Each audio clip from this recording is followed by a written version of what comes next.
Hello students. 1857 की क्रांति का जो टॉपिक है उसके लास्ट जो एस्पेक्ट है उसको हम आज स्टडी करेंगे। तो अभी तक आपने 1857 की क्रांति के कारण, घटनाएं, परिणाम, महत्व और इसकी असफलता के कारणों को जाना है। तो आज जो हम चर्चा करने जा रहे हैं बहुत ही इम्पोर्टेंट एस्पेक्ट है, बहुत इम्पोर्टेंट एक ये टॉपिक है और वो है 1857 की क्रांति की प्रकृति या इसका स्वरूप। What was the nature of the revolt of 1857। इस पे इतिहासकारों के क्या क्या मत हैं वो हम पढ़ने जा रहे हैं। तो देखिए 1857 की क्रांति का स्वरूप क्या था, इस बात को लेकर इतिहासकारों में बहुत से मतभेद हैं।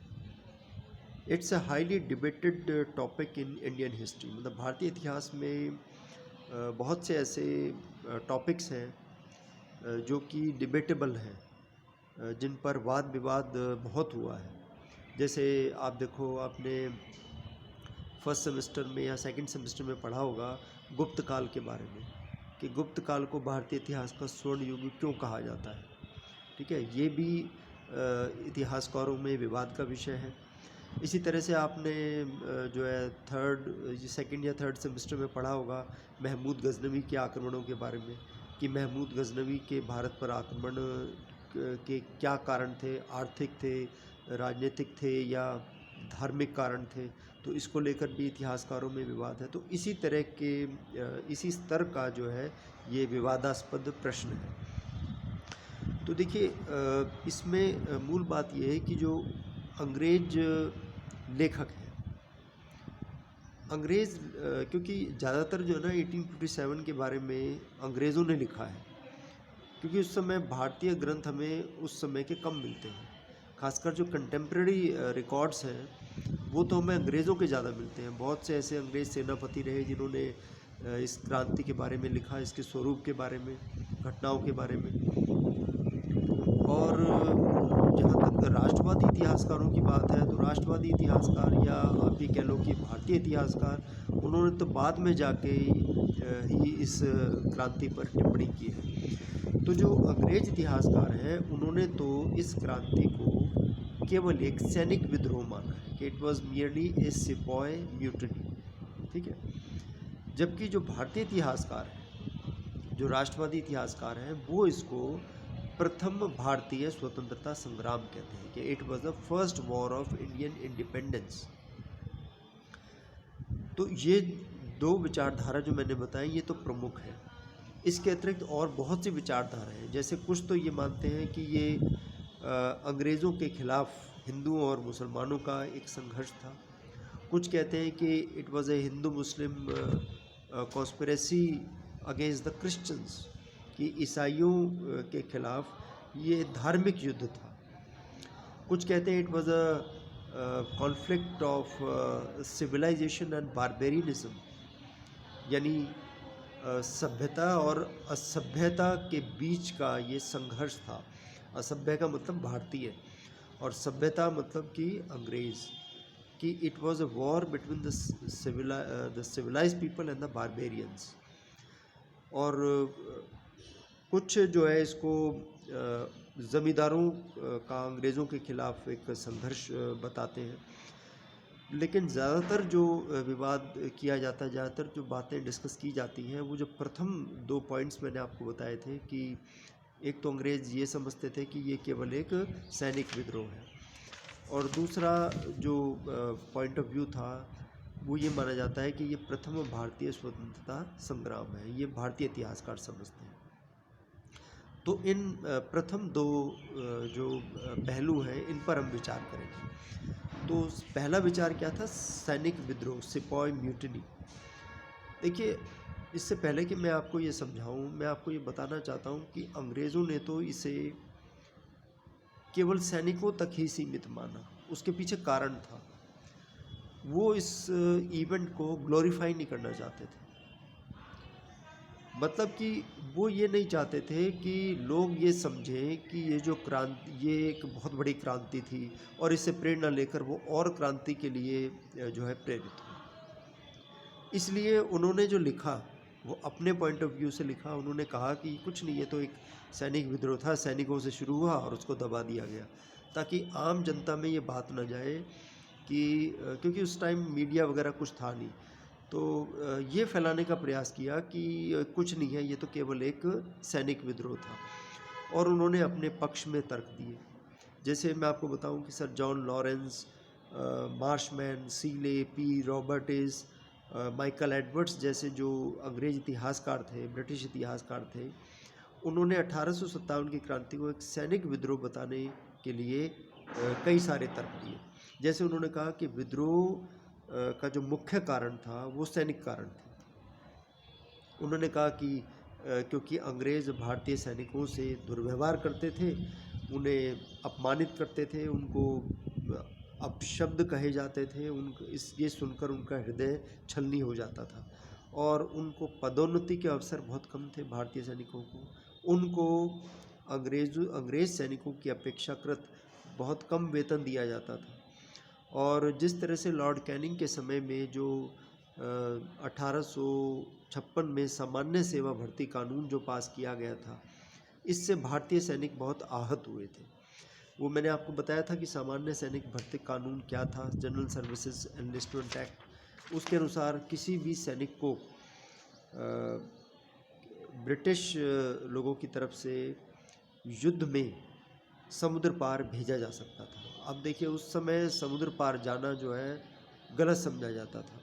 ये समझा जाता था, भारतीय जो विचारधारा थी उसमें ये माना जाता था कि अगर कोई समुद्र पार चला गया तो इसका मतलब वो अपवित्र हो गया। तो ये सारी जो बातें थी, इससे सैनिक बहुत आहत थे।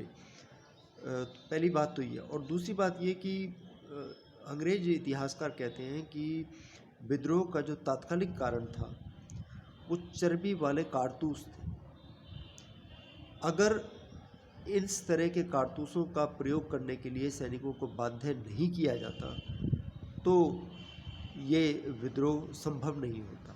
ये तो हमने भी पढ़ा कि भाई ये इसका जो विद्रोह का तात्कालिक कारण था वो वास्तव में चर्बी वाले कारतूस थे।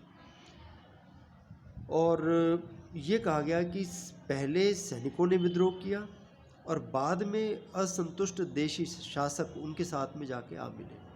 भाई अगर ये तर्क किया जाए कि इसमें केवल सैनिकों ने भाग लिया, इसमें तो देखिए झांसी में रानी लक्ष्मीबाई थी, ग्वालियर में तात्या तोपे और रानी लक्ष्मीबाई ने मिलकर जो संघर्ष किया था। इधर कानपुर में खान बहादुर खान था, कुंवर सिंह था बिहार में, लखनऊ में बेगम हज़रत महल थी, और फैज़ाबाद में मौलवी अहमदुल्ला थे।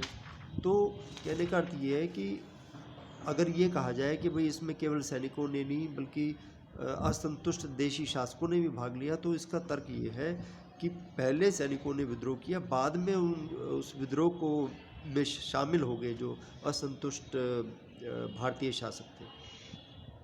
फिर तीसरी बात ये थी कि इसमें जनसाधारण और किसानों ने बहुत कम भाग लिया, और गाँवों में, ये जो ब्रिटिश इतिहासकार कहते हैं कि गाँव में तो लगभग शांति सी बनी रही, गाँव में तो ये विद्रोह हुआ ही नहीं। फिर वो ये कहते हैं कि ये विद्रोह समूचे भारत में नहीं फैला। It was basically confined to the northern and the middle region of India, कि ये उत्तर और मध्य के कुछ प्रांतों ने ही इसमें भाग लिया, इसलिए इसको जन विद्रोह नहीं कह सकते। अगर हम किसी विद्रोह को जन विद्रोह कहते हैं, एक मास रिवोल्ट कहते हैं, तो इसमें वही सारे क्षेत्रों के लोगों को शामिल होना इसमें समझ में आता है, भाई सारे क्षेत्र के लोग शामिल होने चाहिए। लेकिन इसमें तो केवल नॉर्दर्न इंडिया के और कुछ जो मिडल रीजन्स है, यानी मध्य जो भाग हैं भारत के, वहाँ के लोगों ने भाग लिया। फिर ये तर्क दिया जाता है कि इस विद्रोह को मुट्ठी भर अंग्रेज सैनिकों ने कुचल दिया। अगर ये विद्रोह सैनिक विद्रोह ना होता, अगर इस विद्रोह के पीछे संपूर्ण भारत होता, तो अंग्रेज 2 साल के भीतर ही इसको कुचल नहीं पाते। तो ये तर्क देते हैं अंग्रेज इतिहासकार, तो ये मानते हैं कि it was merely a sepoy mutiny, कि केवल एक सैनिक विद्रोह था, सैनिक छावनी से आरंभ हुआ था आप देखो मेरठ की छावनी से आरंभ हुआ था ना। इधर अगर हरियाणा की बात करें तो अम्बाला की छावनी से ये विद्रोह शुरू हुआ हरियाणा में। तो इन ये तर्क देते हैं कि ये केवल एक सैनिक विद्रोह था, लेकिन इसकी आलोचना की गई है। अब आलोचना के क्या तर्क हैं? आलोचना में कहते हैं कि 1857 के विद्रोह को केवल एक सैनिक विद्रोह मानना अन्याय होगा ऐसे लोगों के साथ जिन्होंने, आम लोगों ने इसमें बढ़ चढ़कर भाग लिया और अपने प्राणों की आहुति दी। दूसरी बात यह कि अगर ये केवल एक सैनिक विद्रोह होता तो समूचे भारत के सैनिक इसमें अवश्य भाग लेते, लेकिन आपने देखा कि इस विद्रोह की शुरुआत सैनिकों ने की और इसको दबाया भी भारतीय सैनिकों ने। This is interesting. आप ये देखो कि कुछ मुट्ठी भर सैनिक जो है, मैंने आपको बताया था कि वो 85 सैनिक थे और बाद में फिर और उनके साथ सैनिक आ मिले, लगभग 2000 की संख्या हो गई। लेकिन जब इस विद्रोह उन्होंने विद्रोह किया, उन्होंने लूटपाट की, उन्होंने जो है अंग्रेज़ों को जलाया, अंग्रेज़ी कार्यालयों को नुकसान पहुंचाया, लेकिन इसको जब दबाया गया तो अंग्रेज़ तो भारत में बहुत थोड़े थे, भारतीय सैनिकों की मदद से ही तो दबाया गया। अगर ये सैनिक विद्रोह होता तो पूरे देश के सैनिक इसमें भाग लेते। तो इसके विपक्ष में ये तर्क दिया जाता है। फिर ये कहा जाता है कि यदि केवल ये एक सैनिक विद्रोह होता तो अंग्रेज़ केवल सैनिकों को ही जो इसकी सज़ा देते, लेकिन आपने देखा कि किस तरह से आम लोगों को भी तोपों के आगे बांध दिया गया, उनको मार के उनकी लाशों को पेड़ों पर लटकाया गया। अगर सैनिक ही इसमें भाग लेते तो आम लोगों को मारने की क्या ज़रूरत थी? ठीक है ना। तो ये तर्क इस तरह से दिए जाते हैं। और कई ऐसे स्थान थे जहाँ पर सैनिकों से पहले ही आम जनता ने विद्रोह शुरू किया। अगर ये कहते हैं ना ब्रिटिश इतिहासकार कि भाई ये तो सैनिकों ने शुरू किया था, तो कई ऐसे हमें वाक्य मिलते हैं कि जहाँ पर जनसाधारण ने इस विद्रोह का आरंभ किया और इसलिए इसको केवल सैनिक विद्रोह नहीं माना जा सकता। और ये भी कहते हैं कि अगर ये केवल सैनिक विद्रोह होता तो बहुत जल्दी कुचला जाता। भाई सैनिकों को सैनिकों के द्वारा ही दबाया जाना था, बहुत जल्दी कुचल जाता। ये विद्रोह जन साधारण का रूप इसने धारण कर लिया था, तभी इसको दबाने में 2 साल का समय लगा। 2 साल बहुत होते हैं। तो देखिए ये पक्ष में तर्क, ये विपक्ष में तर्क। अब हम दूसरा व्यू पॉइंट लेंगे। दूसरा व्यू पॉइंट क्या है? दूसरा विचार कि प्रथम स्वतंत्रता संग्राम, that it was the first Indian war of independence. ये कौन कहते हैं? ये कहते हैं भारतीय इतिहासकार, या जिन्हें हम नेशनलिस्ट हिस्टोरियंस भी कहते हैं, राष्ट्रवादी इतिहासकार, जैसे वीर सावरकर, ठीक है, अशोक मेहता, पट्टा भाई सीतारमैया, डॉक्टर ताराचंद। ये जो ऐसे भारतीय इतिहासकार थे जिन्होंने 1857 की क्रांति को प्रथम स्वतंत्रता संग्राम, the first war of Indian independence स्वीकार किया है, वो क्या कहते हैं? अपने पक्ष में क्या तर्क देते हैं? वो कहते हैं कि यदि इस विद्रोह में जनसाधारण ने भाग न लिया होता तो ये विद्रोह इतनी तीव्रता से विभिन्न क्षेत्रों में ना फैलता। केवल सैनिकों का विद्रोह नहीं था ये, बल्कि इसमें जनसाधारण ने भी भाग लिया, तभी वो तीव्रता के साथ फैला। वो बात की जाती है ना कि इसको फैलाने के लिए, इसका संदेश देने के लिए गांव-गांव में रोटी और कमल के फूल जो है बांटे गए थे लोगों को। तो ये एक तरह से संदेश था कि क्रांति शुरू हो चुकी है। और आप ये देखिए कि हम इसको केवल सैनिक विद्रोह कैसे कह सकते हैं कि जब पिछले 100 सालों से असंतोष इकट्ठा हो रहा था भारतीयों का अंग्रेजी ईस्ट इंडिया कंपनी के शासन के खिलाफ। आपने देखो कितने सारे कारण पड़े, राजनीतिक, सामाजिक, धार्मिक, आर्थिक कारण। चर्बी वाले कारतूस तो केवल तत्कालिक कारण थे। अगर मैं कहता हूँ कि अगर चर्बी वाले कारतूस की घटना ना भी हुई होती तो भी ये विद्रोह तो होना ही था। आपको ये कहना है कि भाई केवल चर्बी वाले कारतूसों के कारण ये विद्रोह हुआ, तो ये गलत होगा। और आप ये देखिए कि आप जानते हो कि रानी लक्ष्मीबाई, नाना साहिब, तात्या तोपे, खान बहादुर खान, कुंवर सिंह, मौलवी अहमदुल्ला, बेगम हज़रत महल ने योजना बनाई थी इसकी कि ये 31 मई को शुरू होगा। मैंने आपको बताया था कि इसकी पूर्व निश्चित तिथि थी 31 मई, लेकिन वो जो बैरकपुर की जो घटना हुई, उससे जो बैरकपुर की घटना के बाद फिर मेरठ में जो घटना हुई, जब एनफील्ड राइफल का प्रयोग करने से इनकार कर दिया, तो तब ये समय से पहले ही आरंभ हो गया था। अगर ये चर्बी वाले कारतूसों की घटना न होती तो भी 31 मई इसकी तिथि निर्धारित की गई थी। और ऐसा नहीं था कि ये एक स्वतंत्रता संग्राम नहीं था, क्योंकि इसमें भारत के सभी वर्गों ने, भारत के सभी धर्मों ने मिलकर इस विद्रोह में भाग लिया था। हिंदू मुसलमान इकट्ठे थे, एक थे इसमें। आपने देखा ना, कहाँ जो रानी लक्ष्मीबाई, तात्या तोपे और कुंवर सिंह, ये तो हिंदू थे, और मौलवी अहमदुल्ला, बेगम हज़रत महल, बहादुर शाह ज़फ़र, ये मुसलमान थे। और गांव में भी और अन्य शहरों में भी हिंदू मुसलमान इकट्ठे होकर इस क्रांति में भाग ले रहे थे। और ये विद्रोह जो है सैनिक विद्रोह तक सीमित नहीं था, क्योंकि इसमें स्त्रियों ने, औरतों, बच्चों ने, मतलब पुरुषों ने, स्त्रियों ने, बच्चों ने, बूढ़ों ने, इसमें सबने इसमें कंट्रीब्यूट किया था, सबने भाग लिया था, क्योंकि अंग्रेज़ों ने इन सभी लोगों को सजाएं दी थी। अगर केवल ये सैनिक विद्रोह होता तो केवल सैनिकों को सजा दी जाती। जिन लोगों को अंग्रेज़ों ने दंड दिए वो जन साधारण ज़्यादा थे, सैनिक कम थे कंपैरेटिवली। तो ये तर्क प्रस्तुत किया जाता है, लेकिन इसकी भी आलोचना की गई है। इसकी आलोचना क्या की गई है? इसमें कहा गया है कि अगर हम कहते हैं कि प्रथम स्वतंत्रता संग्राम, तो ये केवल उत्तर और मध्य भारत तक क्यों सीमित था? नेशनल मूवमेंट जब हम पढ़ते हैं तो वो नेशनल मूवमेंट में तो पूरा नेशन जो है शामिल होना चाहिए, पूरा राष्ट्र शामिल होना चाहिए। अगर हम इसे राष्ट्रवादी आंदोलन कहेंगे तो पूरा राष्ट्र तो इसमें शामिल नहीं था। दक्षिण तो बिल्कुल अछूता रहा इससे। दक्षिण भारत में देखो ना, बिल्कुल भी कोई हमने कोई भी केंद्र नहीं पढ़ा इसका, हमने तो केवल उत्तर और मध्य भारत के केंद्र पढ़े हैं। तो इसलिए इसको we can't call it a freedom movement because it does not comprise the entire India. दूसरी बात ये कि अगर ये स्वतंत्रता संग्राम होता तो जो विद्रोह के जो नेता थे वो अपने स्वार्थी हितों की पूर्ति के लिए न लड़ते। मैंने आपको बता दिया रानी लक्ष्मीबाई क्यों लड़ रही थी, वो अपने दत्तक पुत्र का उत्तराधिकार चाहती थी। तात्या तो नाना साहिब क्यों लड़ रहे थे, क्योंकि नाना साहिब को पेंशन बंद कर दी गई थी।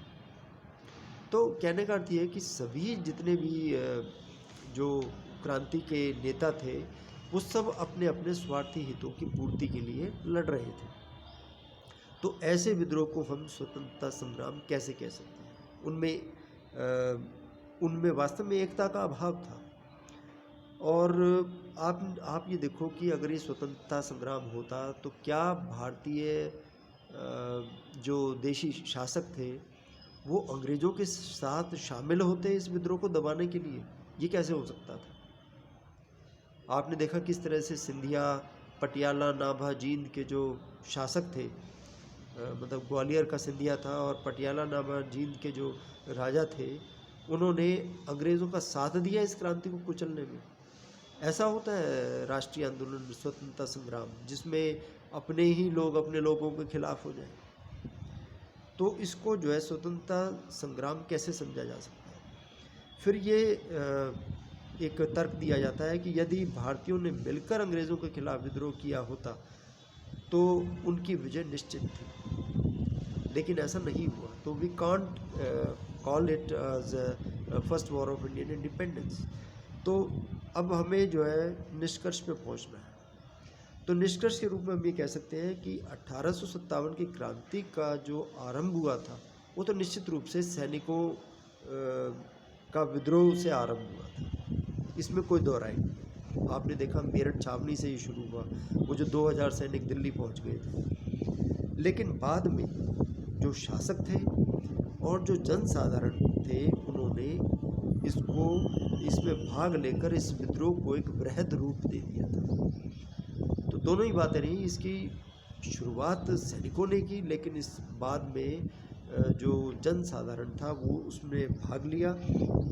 निश्चित रूप से जो विद्रोही थे वो स्वतंत्रता की भावना से प्रेरित थे। जिस तरह से सैनिकों ने भी नारे लगाए थे, मारो फिरंगी को, और हर हर महादेव के नारे जो लगाए थे, और निश्चित रूप से ये अंग्रेज़ों को भारत से बाहर निकालने का एक प्रयास था। तो ये आपका थ्योरी पार्ट जहाँ तक है सिलेबस पूरा हुआ। मैप आपके 2 रह गए हैं, एक मैंने करवा दिया था आपको, और 1764 में भारत वाला जो मैप है वो करवा दिया था। एक जो सोशल रिलीजियस रिफॉर्म मूवमेंट्स है, यानी सामाजिक धार्मिक सुधार आंदोलन का मैप है, और एक 1857 की क्रांति का केंद्र। ये 2 मैप मैं आगामी क्लासेस में आपको करवा दूँगा। Thank you.